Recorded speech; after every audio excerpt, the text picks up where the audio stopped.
Do we have listener questions this segment, sir? We sure do, Okay.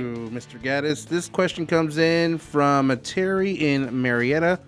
And Terry writes it and says, I'm trying to sell my home, but my father isn't able to sign a power of an attorney due to his mental state. What options do I have to complete the sale? Oh, that's so interesting. So we had a similar situation not too long ago. So I don't know how this situation that I'm going to mention is similar or different than Terry's specific situation. We had husband and wife, Alfie. They were both in their 80s. The wife's mental capacity was good. They were both on the title to the home together.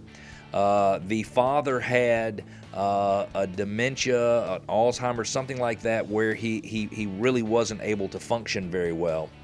And all along, the daughter was looking to do a transaction. She was basically trying to get her mom and her dad into a home with her after they sold their existing home. But the father, when you sign a power of attorney, that allows somebody, in Georgia you have to use a specific power of attorney. So Alfie, let's say that I was going to allow you to sign for me, then I would give you a power of attorney that would appoint you as my attorney, in fact, to sign documents on my behalf. And in Georgia, when a document is going to be used in a real estate closing, it must be specific, meaning it must be specifically referenced to the transaction that it's intended to fulfill.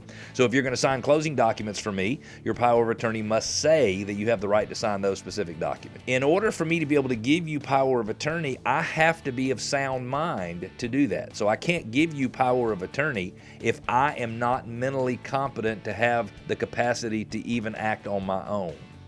It's weird when you think about it.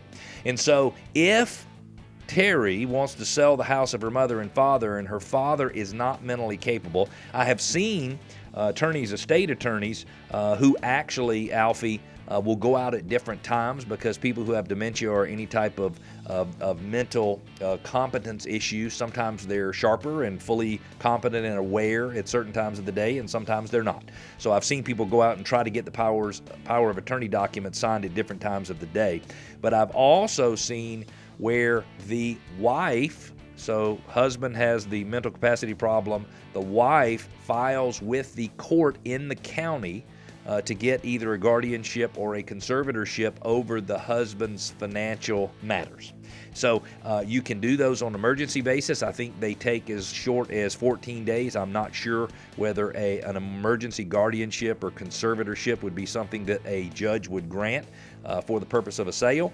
But we had a client, and we had an agent friend who had a client who went through this process recently, and the daughter had to get a conservatorship or guardianship for both of her parents, and she said that took the courts about 90 days for that to be completed, and it basically appointed her, I don't remember her last name, let's call her Debbie for the purposes of this, but it appointed Debbie as conservatorship for the mother and the father, and then it put some requirements in place for her to be reporting what's going on with the mom and dad's financials to the county, because certainly I would assume the county or the state is whatever government entity is trying to look out for the parent.